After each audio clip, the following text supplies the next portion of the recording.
Ladies and gentlemen, our most distinguished members of the audience, we welcome you all to the closing ceremony of the 25th edition of the Kolkata International Film Festival.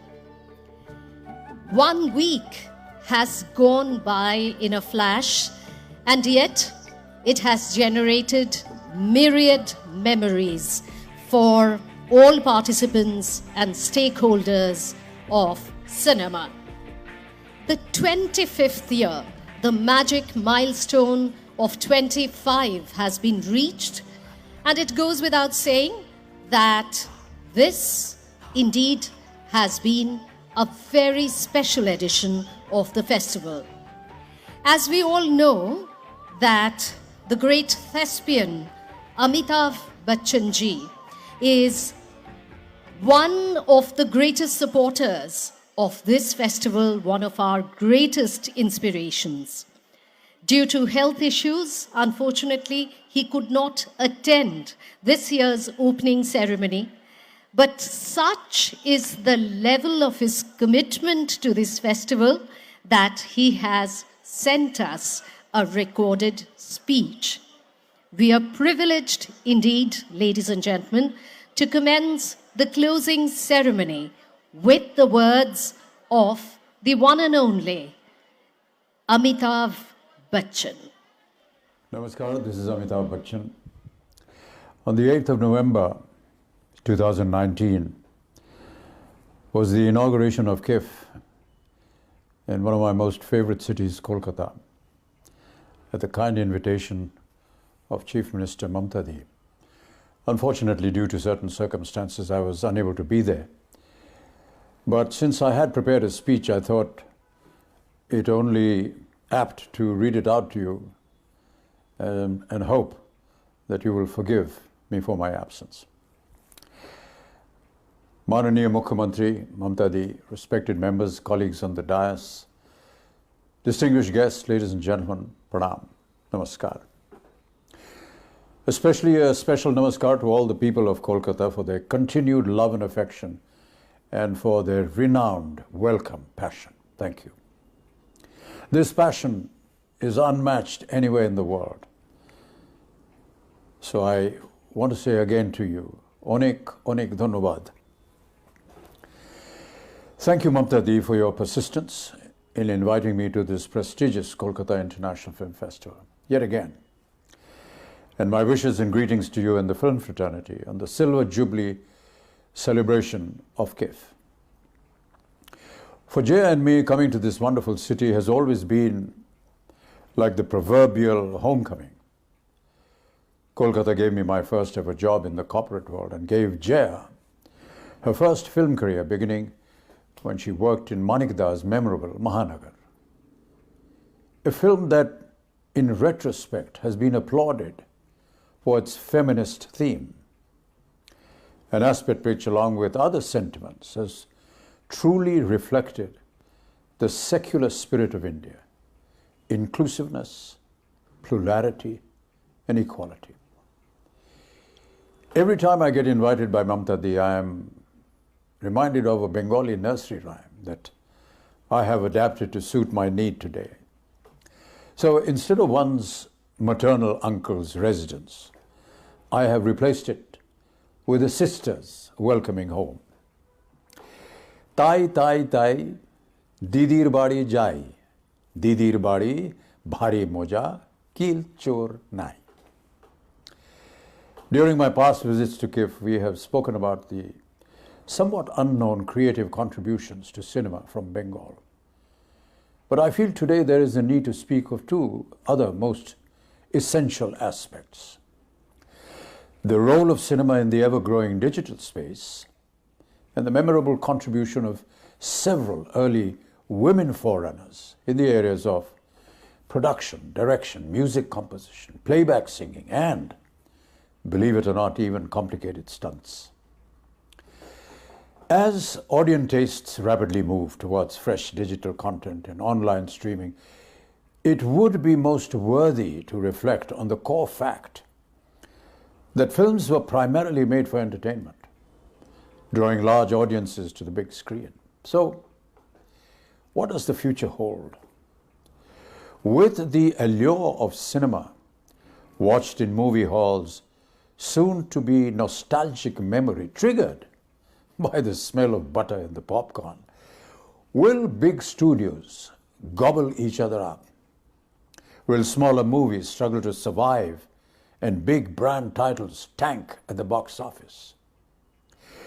Digital platforms like Netflix and Amazon are revolutionizing the way people watch films, and several other streaming services are now available in India. So what happens next?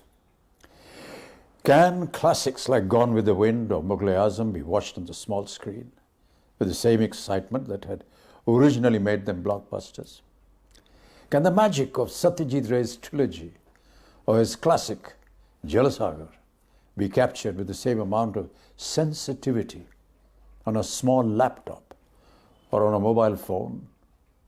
What of David Lean's Lawrence of Arabia? Can its magnificent panorama, outstandingly shot, be confined to limited digital space? And what of the women? Films, ladies and gentlemen, have a global history that has evolved over decades, and women have contributed significantly both in front of the screen and behind it. Yet, in our country, their entry in the initial days was heavily condemned. Raja Harish Chand, India's first full-length feature film, which released in 1913, placed several challenges before its director, the legendary Dada Saheb Phalke.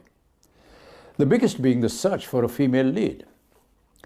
Of course, no so-called respectable women or woman agreed to work in what was then considered to be a dubious profession, an infra dig. Eventually, of course, he had to make do with a male actor. So as a result, most incongruously, India's first heroine was not a woman, but a man in drag. However, today when we talk of Indian film heroines, instantly several iconic images of silver screen goddesses come to mind. But here's a fact that not many may be aware of.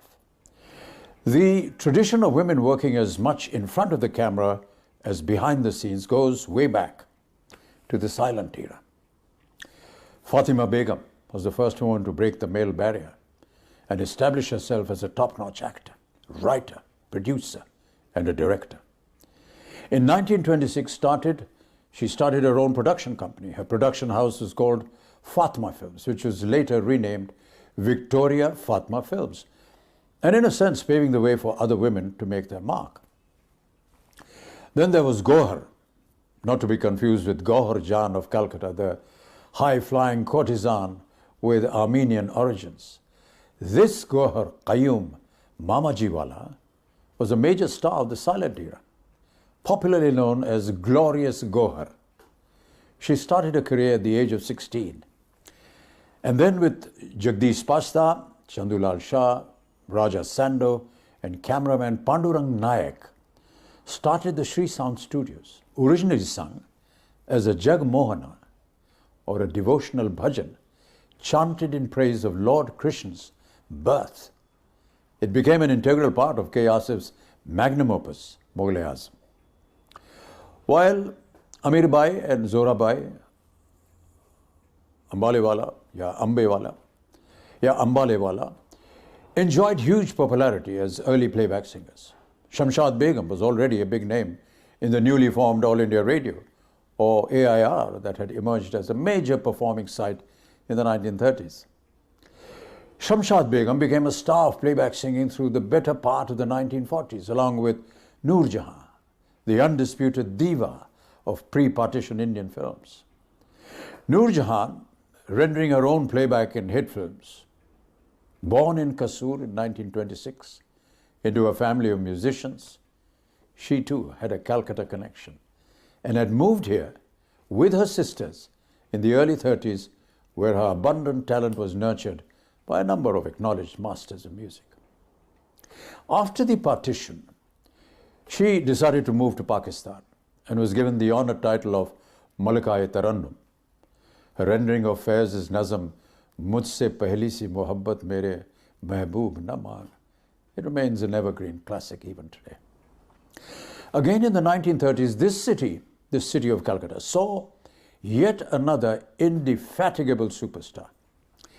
Begum Akhtar initially appeared as an actress on stage with Calcutta's Corinthian Theatre, and later as a dazzling star in films like Ek Din Ka Badshah and Nala Damayanti, produced by Calcutta's East India Film Company.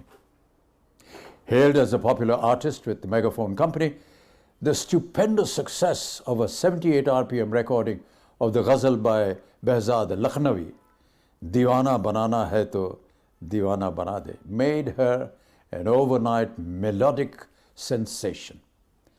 Like the wonderful Kananbai, also from Calcutta, hailed as a nightingale and praised by Jaidev, musician, who said, "Aisi awaz hazaron mein, salon mein na hui hai aur na hogi." Akhtari Bai too insisted on doing her own playback. Praised for her music by none other than Sarojini Naidu, who attended her concert organized in aid of the 1934 earthquake victims of Nepal and Bihar. Over the years, Akhtari Bai, of course, known as Akhtari Bai Faizabadi, transformed into the legendary Begum Akhtar and came to be known as Malika-e-Ghazal. Yet sadly, even as the industry filled up these incredibly talented women, there arose the inevitable hypocrisy around their sexuality and sensuality. Stigmatized by the government's various anti-trafficking laws, slowly their contributions began to get erased, with Victorian ideas of morality coming to the forefront, and from being an integral part of the industry, their characters, alas, soon became material for maudlin movie scripts. The wives who had once worked as sophisticated performers were now relegated to the ignominy of amateur singers, and most insultingly asked to use the back entrance at radio stations and recording studios. Even the legendary Rasulan Bai was not spared. The only artist to break these rules was Begum Akhtar. She refused to be cut down, and superstar that she was, imperiously swept past the centuries. Flashing her diamond nosepin, she would dramatically insist on entering through the main portal with her entourage of musicians, the undisputed Maharani of melodies. Besides early playback singers, Indian cinema also owes a deep debt of gratitude to the women of the Baghdadi Jewish community. Many of them not only acted in silent films, but also worked as stunt women and producers. As studios were set up, Anglo-Indian and Jewish dancers found a chance to appear on the silver screen. Ruby Myers, a Jewish telephone operator, transformed into Sulochana to become the first superstar of our silent films. She was recently commemorated on the Indian stamp. Along with Pramila, Esther, Victoria, Abraham in real life, Sulochana also established her own production company. Pramila, credited to being the country's first Miss India in 1947, entered the world of show business after deserting her family in Calcutta at the age of 17. Her first job was to keep cinema audiences quiet while some vigorous dancing during the 15-minute it took to change the reel in the single projector of a silent film. Later, she rose to be an important film producer under her Silver Productions banner. She made a name for herself by performing her own stunts, much like the renowned Fearless Nadia. Fearless Nadia, alias Mary Ann Evans, came to Bombay from Australia with her Scotsman father in 1913, and also became famous for her daredevil acts in the 1935 smash hit Hunter Wali, mastering the art of cartwheels, splits, horse riding, sword fencing, and of course dancing. An Armenian fortune teller, so the tale goes, had foretold that a successful career lay ahead if she picked a name starting with the letter N.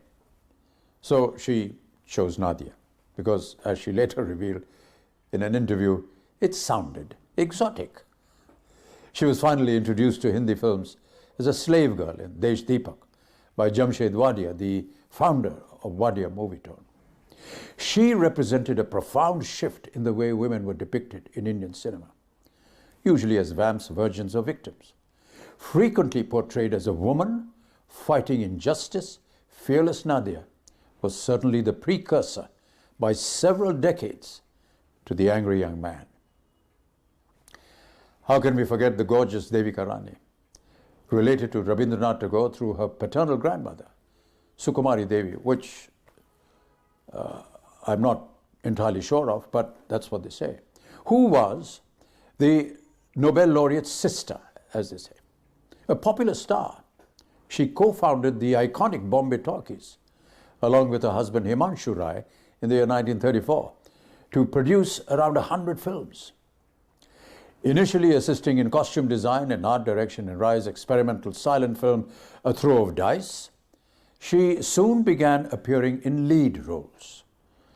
After Himanshu Rai's death in 1940, Devika Rani single-handedly managed the studio, wading through several ownership battles to produce films like Basant and Kismat, and launched the careers of prominent Indian film industry luminaries like Dilip Kumar, who was introduced by her in 1944 in Jwar Bhata, along with Ruma Guha Thakurta, who later became Kishore Kumar's first wife. Then in 1945, she finally retired from the movie business after a tumultuous stint, married the Russian painter Rorik, and moved to lead a reclusive life in his estate on the outskirts of Bangalore. Here's another story related to Rabindranath Tagore worth sharing. From the very beginning, ladies and gentlemen, cinema and its technical aspects had fascinated the poet. In 1930, during his visit to the Soviet Union, he had watched Einstein's Battleship Potemkin, visited film studios, interacted with directors and technicians, and in 1935, his biographer, Edward Thompson, had tried to negotiate with Hollywood's movie mogul, Alexander Korda, about the possibility of making films based on Tagore's works. Thompson suggested Chitrangada and Kshudita Pashan. Korda, however, turned down the offer as he was more interested in action-oriented films. Not many outside West Bengal know that Rabindranath Tagore did direct a film based on his play Natir Puja, an ancient story of a danseuse who sacrifices herself for her devotion to Lord Buddha. The metamorphosis of a court dancer from a woman of entertainment to a woman of spiritual dedication was extremely radical during those times. And B.N. Sarkar, founder, proprietor of New Theatres, invited Tagore to direct the movie. The performers exclusively consisted of female students from Santiniketan, another first and perhaps the only Indian film with an all-woman cast. Released at Chitra Talkies on the 14th of March 1932, sadly the prints of the film were later reportedly destroyed in a fire. Looking back, the post-independence years undoubtedly brought many gifted women to the fore. Literature Ismat Chugtai came to Bombay after marrying Shahid Latif. The foursome comprising Chugtai, Latif, Saadat Hasan Manto, and S. Mukherjee had together worked on the screenplay of the super-successful Kismat. Thereafter, Chugtai formed a writer-director team with her husband and went on to work on the screenplays of various films. Besides Chugtai, Pratima Dasgupta, Zora Sehgal rose to great heights in the 40s. Dasgupta's debut directorial venture, Chamia, in the year 1945 was a pathbreaker, banned, it is rumored, by the then Home Minister for its erotic content after he had seen it, it is rumored, 9 times. Zora Sehgal, of course, who had been trained under Uday Shankar, became a much sought-after choreographer. Certainly the period between the late 1920s and 40s firmly established the film industry as a viable career option for women. In 1936, when there was a lot of talk about economic emancipation, freedom fighter, feminist, and the leader, Leelavati Munshi, had famously remarked that films was one industry where women could find employment. Now in 2019, ladies and gentlemen, there are no less than 1,500 to 2,000 registered women represented by various unions working behind the scenes in numerous departments for making big-ticket movies. What started off as unusual career choice way back in 1926 has gradually become not just a coveted profession, but also an exciting creative outlet. Today, more than 100 years later, when women and men are toiling in the film industry shoulder to shoulder, we also have several options for viewing content in the comfort of our homes. Yet the thrill of watching movies on the big screen remains unmatched. We need to find ways to protect these traditions. I like the idea of pictures first showing in cinema halls and then perhaps going to streaming and other devices. I'm a loyalist to that degree. Yet, all said and done, watching a film on the big screen must remain enticing and realistically priced. Content must be the undisputed king to draw people out of their sofas on lazy Sunday afternoons. Young viewers today have been exposed to international cinema, television, and the arts. They want high-quality entertainment, avenues to satisfy their evolved sensibilities. So we must pledge to give it to them with the same enthusiasm as our early pioneers. As Francis Ford Coppola had once said, "I think cinema, movies, and magic have always been closely associated. The very earliest people who made films were magicians." It is now our duty, ladies and gentlemen, not to let these magicians down. Thank you. Namaskar.